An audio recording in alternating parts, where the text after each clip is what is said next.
Hello. तो आज की क्लास होगी BA second semester home science के चैप्टर फर्स्ट की। इस वीडियो में हम देखेंगे कि वस्त्र का अर्थ क्या है और वस्त्र का हमारे दैनिक जीवन में क्या महत्व है, और उसके बाद देखेंगे कि स्रोत के आधार पर कपड़ा फाइबर का वर्गीकरण क्या है और फाइबर के सामान्य गुणों को किन श्रेणियों में बांटा गया है। ठीक है, फिर हम वीडियो को स्टार्ट करते हैं। वस्त्र का अर्थ। वस्त्र का अर्थ है कपड़े या परिधान या विभिन्न प्रकार के कपड़ों को दर्शाता है जो हम अपने शरीर पर पहनते हैं, जैसे कि शर्ट, पैंट, साड़ी, कुर्ता आदि। वस्त्र हमारे शरीर को ढकने के लिए उपयोग किए जाते हैं और यह हमारी संस्कृति, सामाजिक स्थिति और व्यक्तिगत पसंद के आधार पर अलग अलग हो सकते हैं।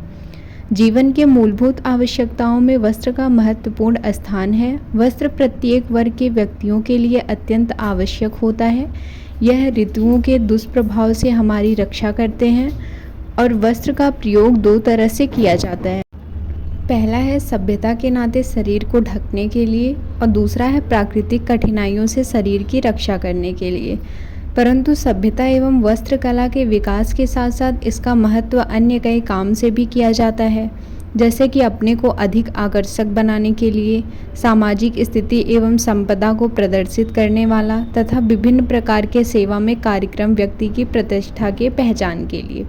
ऐसा माना जाता है कि सबसे पहले वस्त्र प्राचीन दुनिया में विशेष रूप से मिस्र और अफ्रीका के अन्य स्थानों में मौजूद था। अब देखो, वस्त्र का क्या अर्थ होता है कि वस्त्र को हम कपड़े या फिर परिधान भी बोल सकते हैं। वस्त्र हम पहनते हैं ताकि हमारा शरीर ढका रहे और जो भी प्राकृतिक कठिनाइयाँ होती हैं, जैसे कि ये हमें ऋतुओं के प्रभाव से बचाता है, जैसे अत्यधिक गर्मी हो गई या फिर अत्यधिक ठंडी हो गई, तो इन सब चीज़ों से वस्त्र हमारी रक्षा करता है, धूप से, बारिश से, ठंडी गर्मी से। ठीक है, और वस्त्र कई लोग इस तरह से भी पहन सकते हैं कि आकर्षक दिखने के लिए और समाज में उनकी स्थिति, अगर आपके कपड़े अच्छे रहेंगे तो लोग आपको अच्छा समझेंगे, अमीर समझेंगे। लेकिन वहीं अगर आपके कपड़े फटे पुराने रहेंगे तो लोग आपकी कोई इज्जत नहीं करेंगे, बोलेंगे यार इसकी क्या ही कदर करना, ये तो गरीब है, इसके कपड़े देखो। तो वस्त्र से ये भी पता चलता है कि इंसान की वैल्यू कितनी है। ठीक है, तो समाज में उसकी स्थिति एक तरह से वस्त्र से भी ये निर्धारित होता है कि समाज में उसकी स्थिति कैसी है। अब वस्त्र कई तरह के होते हैं, जैसे कि शर्ट, पैंट, साड़ी, कुर्ता आदि। ठीक है, उसके बाद आता है दैनिक जीवन में वस्त्रों का महत्व। तो दैनिक जीवन में वस्त्रों का बहुत महत्व है, क्योंकि ये न केवल शरीर को मौसम की मार से, संक्रमण और चोट से बचाते हैं, बल्कि व्यक्तिगत पहचान और संस्कृति को भी व्यक्त करते हैं। वस्त्र हमें आराम प्रदान करते हैं, विभिन्न गतिविधियों के लिए कार्य क्षमता जोड़ते हैं और सामाजिक तथा सांस्कृतिक अर्थ भी रखते हैं। तो वस्त्रों को हम अपने दैनिक जीवन में दो तरह से उपयोग करते हैं। एक तो खुद के शरीर की रक्षा के लिए और दूसरा है कि किसी भी सामाजिक और व्यक्तिगत महत्व के लिए। तो पहला आएगा कि शारीरिक सुरक्षा के अंतर्गत हम किन किन चीज़ों के लिए वस्त्रों का उपयोग करते हैं। तो शारीरिक सुरक्षा के अंतर्गत है कि हम मौसम की मार से बचने के लिए वस्त्रों का उपयोग करते हैं, जैसे तेज़ धूप, बारिश, हवा, ठंडी, गर्मी से बचने के लिए वस्त्रों का उपयोग करते हैं। और दूसरा पॉइंट है कि त्वचा की सुरक्षा के लिए, यानी हम कपड़े को इसलिए पहनते हैं ताकि हम धूल से बच सके, किसी कीड़े मकोड़े से बच सके या फिर खरोंच लगने वाली चीज़ों से खुद की रक्षा कर सके, इसलिए हम वस्त्र को पहनते हैं। दूसरा है कि खुद को आरामदायक महसूस कराने के लिए हम कपड़े पहनते हैं, ताकि हम अगर किसी के सामने जाएं तो हम खुद को आरामदायक महसूस हो, हमें उसके सामने हम कंफर्टेबल फील करें। ठीक है, और वस्त्र भी कई तरह के आते हैं, जैसे सूती या फिर रेशमी। ये सारे कपड़े हमारी त्वचा पर नरम होते हैं, जो कि हमें आराम प्रदान करते हैं। ठीक है, उसके बाद है दूसरा पॉइंट, ये तो था कि शारीरिक सुरक्षा के लिए हम वस्त्रों को पहनते हैं। फिर दूसरा पॉइंट है कि सामाजिक और व्यक्तिगत महत्व के लिए। तो सामाजिक और व्यक्तिगत महत्व के अंतर्गत आता है कि हम अपनी पहचान को दिखाने के लिए वस्त्रों को पहनते हैं। जैसे देखो, अगर तुम कहीं समाज में चले गए, ठीक है, किसी के घर शादी है या फिर कोई फंक्शन है, तो तुम वहाँ पे जो अपने डेली यूज के कपड़े हैं वो तो नहीं पहन के जाओगे, अच्छे से तैयार होके मस्त स्प्रे मार के फिर जाओगे। तो ये वस्त्र जो है तुम्हारी पहचान को वहाँ दिखाएंगे कि हाँ इसके कपड़े देखो, फिर लग रहा है किसी बड़े घर का है, तो कपड़े तुम्हें दिखाते हैं कि हाँ इसकी वैल्यू कितनी है, इसकी इमेज कितनी है समाज में, ठीक है। उसके बाद आता है संस्कृति और परंपरा। संस्कृति और परंपरा के हिसाब से भी सबके अलग अलग कपड़े होते हैं। जिसका जो धर्म होता है तो धर्म और संस्कृति के हिसाब से भी वस्त्र होते हैं, तो वो अपनी संस्कृति को दर्शाने के लिए भी वस्त्र पहनते हैं। और तीसरा पॉइंट है कि आत्म अभिव्यक्ति। कपड़े हमारी छवि, आत्म छवि और आत्मसम्मान में वृद्धि करते हैं। और चौथा पॉइंट है कि कार्य क्षमता और उपयोग विभिन्न गतिविधियों के लिए, यानी कि अगर हम कोई कार्य कर रहे हैं, जैसे अगर हमें जॉब करना होगा तो जहाँ हम जॉब करने के लिए जाएंगे वहाँ एक अलग कपड़ा पहनेंगे, ऑफिस के लिए अलग कपड़ा होता है। और स्कूल अगर हम जाएंगे तो वहाँ का यूनिफॉर्म अलग होगा। और अगर हम खेल खेल रहे हैं, कोई प्लेयर्स है तो उनके कपड़े अलग होते हैं। और हम घर में रहने के लिए खुद को आरामदायक कपड़े पहनते हैं। और सबकी डिज़ाइनें अलग होती हैं, सबकी ज़रूरतें अलग होती हैं, ठीक है। तो इस हिसाब से वस्त्रों का अलग अलग विभाजन भी होता है कि हम कौन से कपड़े, किस डिज़ाइन के कपड़े, कैसे कपड़े किस स्थान पर पहन सकते हैं। तो दैनिक जीवन में वस्त्रों के महत्व में 2 पॉइंट था। एक था शारीरिक सुरक्षा और आराम के लिए, इसके अंतर्गत कुछ छोटे छोटे पॉइंट्स हैं। उसके बाद दूसरा पॉइंट था कि सामाजिक और व्यक्तिगत महत्व के लिए हम वस्त्रों को पहनते हैं, ठीक है। ये तो क्लियर हो गया होगा। उसके बाद हम देखेंगे कि स्रोत के आधार पर कपड़ा फाइबर का वर्गीकरण क्या है। तो स्रोत के आधार पर कपड़ा फाइबर को प्राकृतिक रेशों और मानव निर्मित रेशों में वर्गीकृत किया गया है।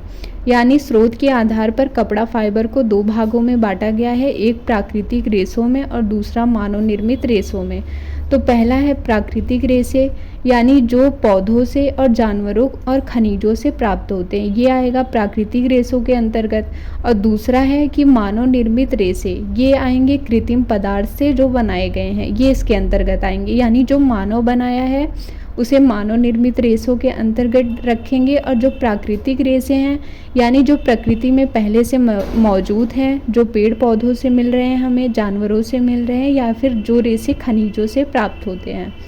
तो प्राकृतिक रेशे, ये रेशे प्रकृति से सीधे प्राप्त होते हैं। इन्हें 3 श्रेणियों में बांटा जा सकता है। पहला है पादप रेशे, दूसरा है बीज रेशे, तीसरा है फल रेशे। पादप रेशे ये पौधों के विभिन्न भागों जैसे कि बीज, फल, तना और पत्तियों से प्राप्त होते हैं। और जो बीज रेशे हैं जैसे कि कपास और कपोक। और तीसरा है फल रेशे जैसे कि नारियल रेशा और ताड़ रेशे। उसके बाद कुछ आते हैं जंतु रेशे। ये रेशे जंतुओं से प्राप्त होते हैं जैसे कि ऊन जो है भेड़ से प्राप्त होता है और अन्य जानवरों की खाल से प्राप्त होता है। और उसके बाद है रेशम। रेशम जो है रेशमी कीड़े से प्राप्त किया जाता है। तो ये सारे हो गए प्राकृतिक रेशे। अब उसके बाद हम देखेंगे कि मानव निर्मित रेशे क्या हैं। इन रेशों को विभिन्न रसायनों और प्रक्रियाओं का उपयोग करके बनाया जाता है और इन्हें 2 मुख्य समूह भागों में बांटा गया है। पहला है पुनर्जीवित रेशे और दूसरा है सिंथेटिक रेशे। तो पुनर्जीवित रेशे क्या हैं? ये वो रेशे होते हैं जो प्राकृतिक स्रोतों जैसे कि सेलुलोज से प्राप्त होते हैं लेकिन रासायनिक प्रक्रियाओं से गुजरे होते हैं। उदाहरण के तौर पर रेयॉन, एसीटेंट। और दूसरा है सिंथेटिक रेशे। ये वो रेशे होते हैं जो पूरी तरह से रासायनिक संश्लेषण से बनाए जाते हैं। उदाहरण के लिए पॉलिएस्टर, नायलॉन, एक्रिलीन, स्पेडेक्स और पॉलीप्रोफाइल। तो ये 2 रेशे होंगे। पहला था स्रोत के आधार पर कपड़ा फाइबर का वर्गीकरण किया गया था। 2 थे उसमें, प्राकृतिक रेशे और मानव निर्मित रेशे। तो वो हमने देख लिया। उसके बाद लास्ट क्वेश्चन है, फाइबर के सामान्य गुणों को 2 मुख्य श्रेणियों में बांटा गया है, प्राथमिक और माध्यमिक। तो ये प्राथमिक और माध्यमिक गुण कौन कौन से हैं ये हमें पता करना है।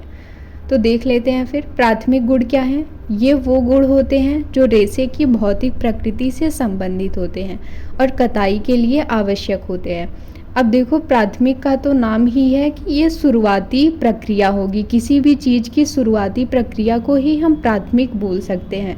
जैसे कि इसके अंतर्गत हम देखेंगे कि धागे को कैसे बनाया जाए, रेशे की लंबाई कितनी हो और रेशे की ताकत कितनी हो, रेशे का खिंचाव कितना हो और रेशा पतला होगा या फिर मोटा होगा, उसकी गुणवत्ता की जांच की जाएगी। ठीक है, तो इस प्राथमिक गुण के अंतर्गत हम रेशे के ऊपर काम करेंगे। इसके अंतर्गत रेशे के बारे में बताया गया है। तो देख लेते हैं कौन कौन से पॉइंट्स हैं।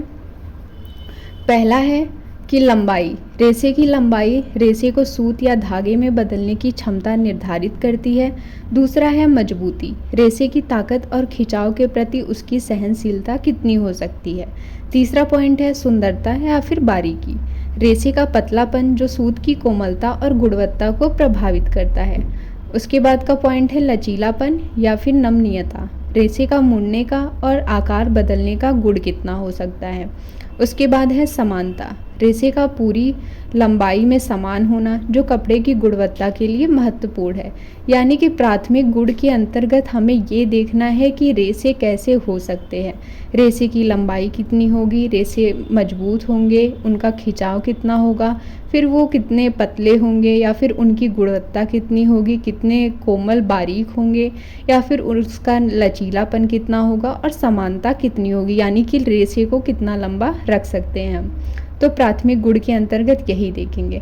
और उसके बाद माध्यमिक गुण के अंतर्गत हम देखेंगे, जैसे ऐसे समझो कि प्राथमिक गुण के अंतर्गत रेशे थे, अब माध्यमिक गुण के अंतर्गत उन रेशों से हमने कपड़े बना लिए हैं। अब जो रेशों से कपड़े बनाए हैं, अब उस कपड़े के ऊपर ध्यान दो कि वो कपड़े कैसे होंगे, कि वो कपड़े का खिंचाव कैसा होगा, उस कपड़े की चमक कैसी होगी और उस कपड़े का आवरण कैसा होगा और उस कपड़े की ड्रिप कैसी होगी और उस कपड़े का मतलब कि वो गर्मी के लिए है या फिर ठंडी के लिए है। ठीक है, तो माध्यमिक गुण के अंतर्गत देखेंगे, ये गुण तैयार वस्त्रों और धागों के लिए अतिरिक्त लाभ प्रदान करते हैं। इसके अंतर्गत कुछ पॉइंट्स हैं। पहला है ड्रेप, कपड़े के नीचे लटकने का गुण जो रेशे की कोमलता और संरचना पर निर्भर करता है। दूसरा पॉइंट है गर्माहट, फाइबर का ऊष्मा को बनाए रखने का गुण जो इंसुलेशन प्रदान करता है। उसके बाद है खिंचाव, कपड़े को खींचने और फिर अपने मूल आकार में वापस आने की क्षमता। फिर लास्ट है आसंजन चमक, रेशे की सतह की चमक और उसका चिकनापन कितना हो सकता है। उसके बाद है आवरण, रेशे के फाइबर जो कपड़े के एक हिस्से को ढकते हैं जिससे उसकी बनावट प्रभावित होती है। उसके बाद लास्ट है अस्थायित्व, रेशे की घर्षण और टूट फूट के प्रति प्रतिरोधी होने की क्षमता। तो ये था हमारा प्राथमिक और माध्यमिक गुण। प्राथमिक गुण के अंतर्गत रेशे थे और माध्यमिक गुण के अंतर्गत जैसे रेशों से कोई कपड़ा बनाया गया है तो उसकी क्वालिटी कैसे हो सकती है ये देखेंगे। तो ये BA second semester home science का चैप्टर 1 था। अगर आपको वीडियो अच्छी लगी हो तो प्लीज़ लाइक एंड सब्सक्राइब कर देना। Thank you.